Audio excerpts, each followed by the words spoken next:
We're going to look at this very simple problem. You should already know how to add and subtract fractions, but it's very possible that you've forgotten how. And so we're going to apply this butterfly method. In doing so, I'm going to grab the top left-hand corner. I'm going to grab this value, okay? It's the numerator in the first fraction. I'm going to multiply it by the denominator in the second fraction. I'm not going to include the sign in between. So 2 times 9, you are simply watching, is 18. Then I'm going to drop this down, a plus symbol. Okay, that is going to be the top part of the body. And now I'm going to multiply 4x times 7x. So I'm grabbing this. 4x times 7x is 28x squared. And I'm going to multiply the two bottoms, which would give me 63x. That would be the bottom part, 63x. Okay, and then let's see, can I do anything else? So I need to identify the largest number that I can factor out of both items on top. What are the factors of 18? 1, 2, 3, 6, 9, and 18. Please grab a calculator with me so I can demonstrate how to quickly go through this. I'm going to start with 18, and I take 28 divided by 18. It does not divide in evenly, and that can be seen because we have a decimal answer. Then I'm going to take 18 divided by 9. Oops, sorry, my fault. 28 divided by 9. It also doesn't work. And I go all the way down to realize that the first number I can divide out is simply a 2. So I'm going to factor a 2 out of these two terms. When I factor a 2, I'm left with 9 plus 14x squared. On the bottom, I cannot divide by 2 because it's an odd number, and I have 63x. That's as far as I can go. I would like you to write down the next problem with me. Please no talking.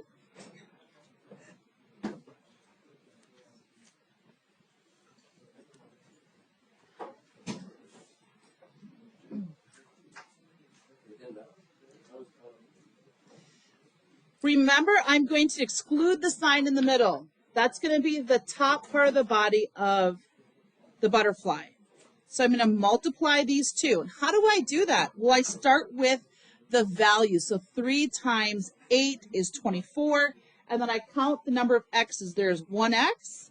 And the number of y's, the mistake a lot of students make is going to be to put y squared.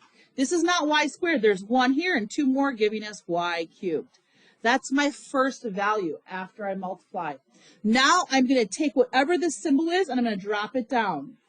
That's going to be the body part of our butterfly. I'm going to go with the next part of the butterfly. I'm going to multiply here all the way over. 2 times 5 is 10. And I have 3 x's and 1 z. Now to do the body, I'm just going to multiply the denominators. We only do the butterfly method when we're adding and subtracting fractions. 2 times 8 is 16. I have 4 x's and I have 2 y's. Now I have to ask myself, how can I put this in simplest form? At this level, it's required that you write everything in simplest form. So I'm going to start here again. I'm going to identify the smaller of the two numbers, which is 10. Factors of 10 is 1, 2, 5, and 10. Pick up your calculator, please. I'm going to take 24 and divide it by 10. It doesn't work. It doesn't divide it evenly. 24 divided by 5. That doesn't work. Whoops, sorry. 24 divided by 5. That doesn't work. But 24 divided by 2 does work. And how do I know it works? Because it divides in evenly and produces a value that's not a decimal. So from this portion, I want to factor out a 2. The next thing I need to determine is, are there variables I can factor out? So you ready? You have your hands in front of you. On your left hand, please put up one finger because there's one x. This is a concept a lot of kids were struggling with in first period. Then put up 3 fingers on your right hand finger. These represent the number of x's in the first term and the second term. What's the most x's you can take from both terms? A little bit louder. What's the most x's you can take from both terms on the left and on the right? There's 1, so take out 1. That's the most I can take out. I can't take 3 out of both because the left-hand side doesn't have 3. What's the most y's you can take out? None. Why can you not take out any y's? Because the right-hand side doesn't have any y's. And we can't take out any z's because the left-hand side doesn't have any z's. So now I need to figure out what goes inside this parenthesis. 2 times 12 is 24. I need 1x. I have it. And I need 3 y's. 2 times 5 is 10. I need 3 x's. Well, I only have 1. I need to attach 2 more and to put down 1 z. For me to put this in simplest form, I want to be able, when possible, to factor out a 2x in the bottom. And I can already see, I know 18 is divisible by 2. So I'm going to put out a 2, and I can see I can factor out an x. 2 times 8 is 16. I need a total of 4 x's, so I need 3 more attached. And I need 2 y's attached. The mistake I saw earlier today is that students actually did this beautifully in one of the first few problems. They got this far and then they stopped. Here's my question for you. I'm going to come off to the side. What's 5 divided by 5? Loud. What's 5 divided by 5? 1. What's 2 divided by 2? 1. What's x divided by x? 1. What's 2x divided by 2x? 1. This is my final answer. My final answer would be 12y to the third plus 5x squared z, all divided by 8x cubed y squared. 2 divides by 2 to give you 1. 2 divides by 2 to give you 1. X divides by x to give you 1. X divides by x to give you 1. So this is my final answer. I've gone ahead for this problem. I've multiplied. I dropped on the symbol. I multiplied. And then I take the product of the denominators. We cannot leave it in this form. What we need to do next is we need to recognize that I can factor out a y. So I can factor out at most a y to get 8x minus 35y. If I distributed, I'd end up with the exact same top. On the bottom, I'm going to factor out a y to get 10y squared. The y's then are going to be simplified into 1, and this is my final answer. For this problem, when I see the negative sign, it's at the same level as the division. I'm going to cross that out and move it up top. It will not become a negative 4 over negative 7x. It belongs to just one of them. I'm moving it up top. Okay, I'm multiplying here, but notice how I'm not going to include this negative sign. So negative 4 times 3x. I always start with the butterfly with this first portion going first. So I have negative 12x. I bring down the symbol, and I multiply again to get a positive 35x. On the bottom, I'm multiplying to get 21x squared. Now, at the top, I'm going to the smallest of the numbers and writing down the factors. You're welcome to do this in your mind. And then I want to see what is the largest of the factors that 35 can nicely divide. So I take 35 and I divide it by 12. Nope, doesn't go in evenly. 35 divided by 6, that doesn't work. Divided by 4 doesn't work. Divided by 3 doesn't work. Divided by 2 doesn't work. So 1 doesn't matter. 1 is not going to help to simplify anything. I cannot factor out a number, but what can I factor out? An x. I'm going to factor out an x, and I'm left with negative 12 subtract 35. I can factor out an x, and I'm left with 21x. These, we say cancel out. Really, they're going to reduce down to a 1. Now, negative 21 and negative 35 produce a negative 47 over 21x. That's as far as I can know it. It cannot be reduced any further. So how do I go about doing this next example? So I'm going to start here. I'm going to multiply to get 24x. Drop down the middle symbol. Multiply. Again, we're excluding the symbol. It's already here. To get 10x squared. On the bottom, I multiply to get 15x cubed. So I'm thinking about what are the factors of 10. 1, 2, 5, and 10. And I start to divide. And we're going to notice that 24 can't be divided by 10. 24 cannot be divided evenly. Cannot be divided by 5. 24 divided by 5. But 24 can be divided by 2. So I'm going to factor out a 2x. And I'm left with 12 minus 5x. Now here's the deal. On the bottom, can I factor out a 2? It can't be done nicely. It can't be done nicely. But I can factor out an x. And I'm left with 15x squared. So although the 2 cannot be canceled, these x's can be reduced to 1. Because when we say cancel, that really means reduced down to 1. So this would be my final answer. A 2 times in parentheses 12 subtract 5x. And parentheses all divided by 15x squared. For this particular problem, before we move on to another type, I'm going to multiply to get 20x squared. Bring down the symbol. I'm going to multiply. Again, I'm excluding that symbol. It's already here. To get 6x squared y. On the bottom, I get 12x squared y. Sound that good? Yes? Okay, on top, what's the most that I can factor out? Well, let's go with 6. 6 cannot be factored out. Okay, another factor of 6 is 3. 3 can't be factored out. 2 can be factored out. The most x's I can take out would be x squared, and I'd be left with 10, subtract 3y. Now I can factor in a 2x squared on the bottom, and I'd be left with 6y. Now I went through that pretty fast, so I must have made a mistake. I'm seeing hands go up. Let me make sure, let's see if I can find my mistake before I call on Brianna. 20x squared, you agree with that part, Brianna, right? Okay, I must have made a mistake. 6x squared y, there's my subtraction sign, 12x to the third y, which would make this, I need a little x in here. Brianna, is that the mistake you saw? Thank you, Brianna. So up here, the 2's we say cancel out, but what do they really divide into? They divide become 1's. And these divide become 1's, and this is my answer. 10 subtract 3y over 6. Stand up if you're present in the classroom, if you know what this stands, if this factors into, and don't stand up if you don't know.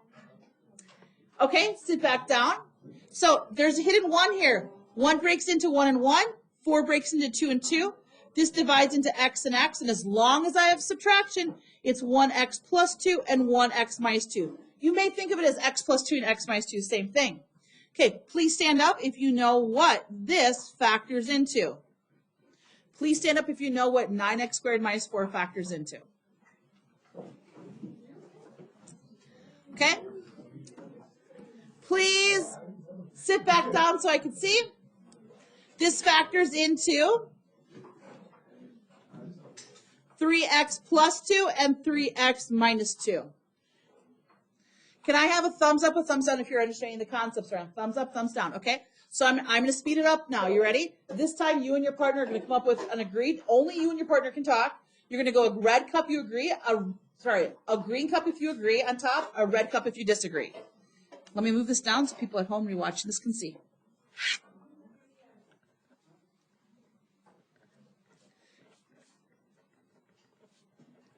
Red cup, green cup, go. You can only talk to your partner. Red cup, green cup.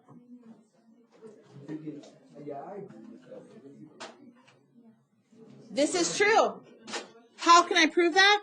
4 times 4, split in half, x and x.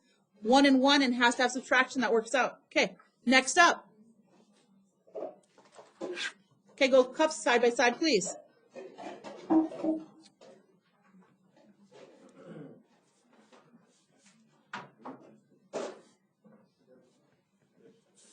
Red cup, green cup. You guys are getting on to the hang of this. Red cup, green cup. Talk with your partners.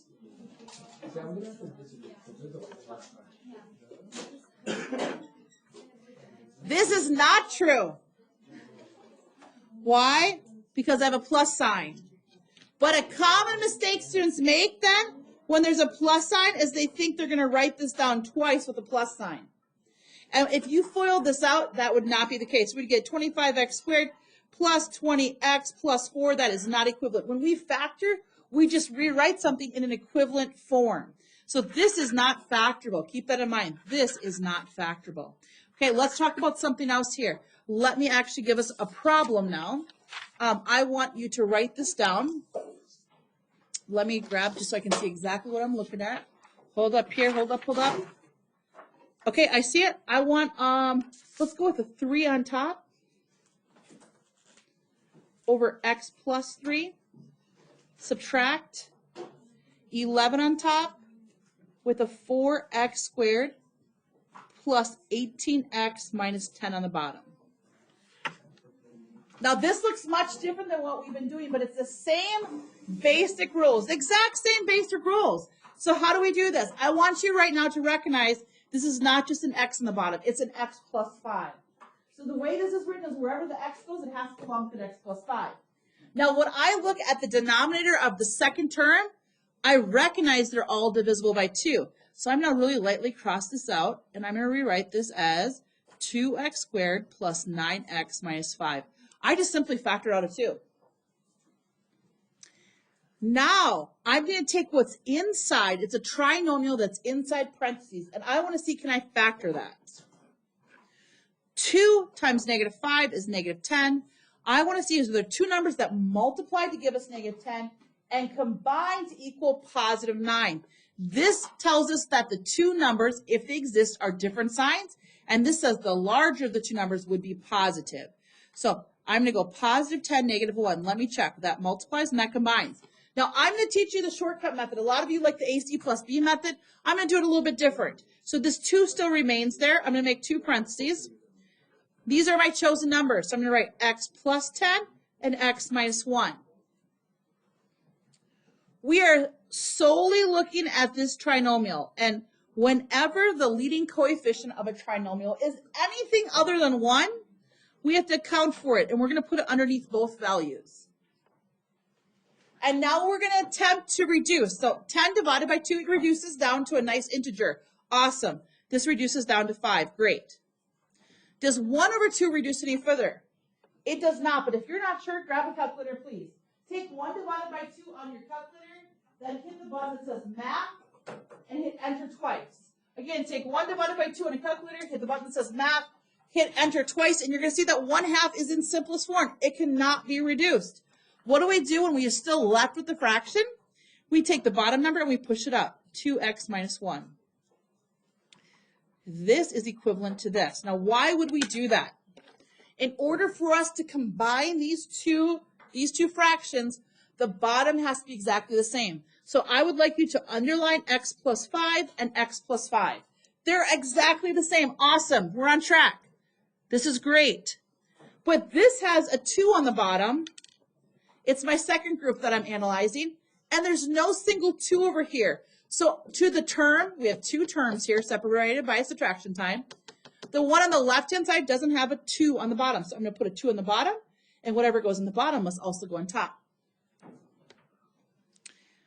At this point, I'm analyzing the denominators. They have to be exactly the same. So we have an x plus 5. We have a group of 2. This has a group of x minus 1. I'm going to underline it 3 times. And when I look at the denominator over here, it does not have an 2x minus 1. So I'm going to attach a 2x minus 1. Whatever I attach to the bottom, I must also attach to the top. Now let's look. They both have a single 2. They both have an x plus 5. And they both have a 2x minus 1. We are on track to get this done. So what will this look like? Okay, in the denominator is a 2, an x plus 5, and a 2x minus 1. What we will not do is we will not FOIL that out. We'll not distribute it. We're going to leave it just in that form. I'm going to make a bracket here, bring down the subtraction sign, and a bracket over here. I know 2 times 3 is 6, and I'm going to be lazy and just write a 6 here. When I distribute, 6 times 2x is 12x, and 6 times negative 1 is negative 6. There's nothing that I attach to the right-hand side, so I bring down the 11. Now, my final answer after I distribute through this negative sign, this is my final answer. It is 12x minus 17 all over 2 times x plus 5 times 2x minus 1. I want to say again, you are not going to FOIL out or distribute the denominator. At this level in your math, listen to me. Know that there's probably going to be a basic connection between these two. So when we go ahead and we factor this out, one of the factors will probably be what? X plus 2. Did everybody hear that? There's probably going to be a connection. So I can see these are all even. I'm going to factor out a 2 to get 3x squared plus 5x minus 2. And then I'm only going to focus on this trinomial. So when I focus on this, I'm going to go 3 times negative 2 is negative 6. What two numbers multiply to equal negative 6 and combine to give you positive 5? Anybody? I like it. What should be the signs on them? Negative 1. So different signs, and the larger one is positive. Now, I want to do stuff the easiest way possible. So yes, we have the AC plus B method, but my method that I prefer is whenever the leading coefficient is anything other than a 1, I'm taking it, I'm dropping it below the numbers, and then I'm going to try to reduce. 6 divided by 3 is 2. 1 over 3 can't reduce. When you still have a fraction and you can't reduce any further, then we're going to go ahead and we're going to push up. So 3x minus 1. Remember to bring down this 2. This is equivalent to this form.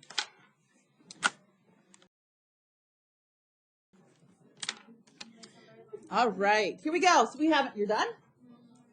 Do you see that we both have an x plus 2? We're good? This has a 2. Does this have a 2 on the bottom? We're only looking at the bottoms. Does this have a single 2 on the bottom? So I'm going to attach the 2 to the bottom, and whatever I attach to the bottom, I must attach to the top. Now I have both a group of x plus 2 and a group of 2. This has an x minus 3. This needs an x minus 3 and an x minus 3. So I'm going to go back and analyze. Okay. We have x minus 3s, we have x plus 2s, and we have x and we have 2. So we're ready to get started. 5x is on the left-hand side. Drop down the negative sign. And this is really like a 4. Don't worry about the negative. This is like a 4. 2 times 2 is 4. When I distribute, I get 12x minus 4. In the denominator, I'm just writing this down. Don't go through and distribute or FOIL it out.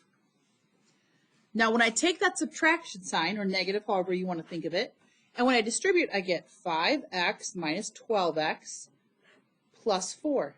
And combining like terms gives me 5 minus 12 is negative 7x plus 4 over 2 times x plus 2 times 3x minus 1. I'm hearing some kids say it's just too easy. I like it. I like it. Ready? Let's do one more, and then you're going to be on your way. All I want to do is the setup this time. All I want you to do is get to this part, and I believe you can do this part with my help individually if you need it. Okay, here's the problem. Are you ready?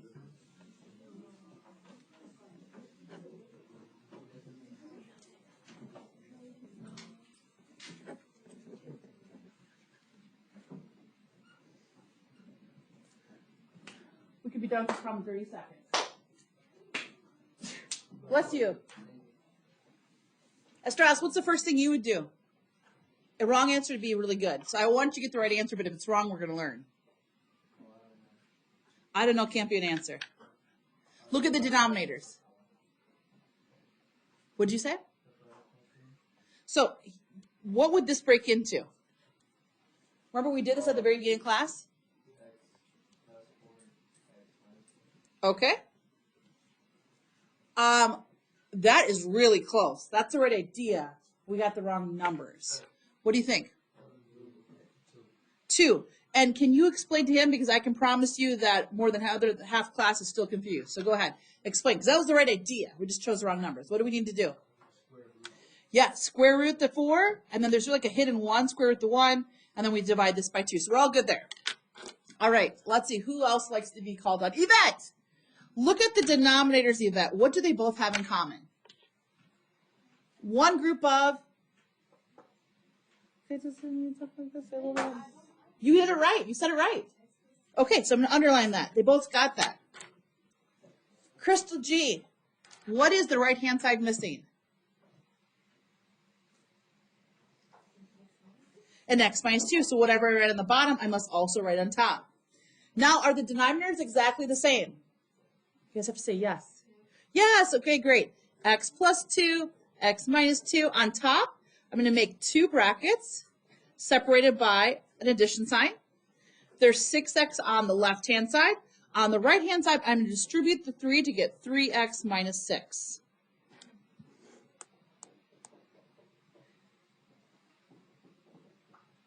Okay, you ready? Let's see here. There's not a subtraction sign, so this is pretty easy. 6x and 3x is 9x minus 6 over x plus 2, x minus 2. What can I factor out of this? Would be a 3 to get 3x minus 2. Even though there's not a 3 in the bottom, this is in fully reduced form. Now, would I count this right? Sure, it's right. But this is even better. I would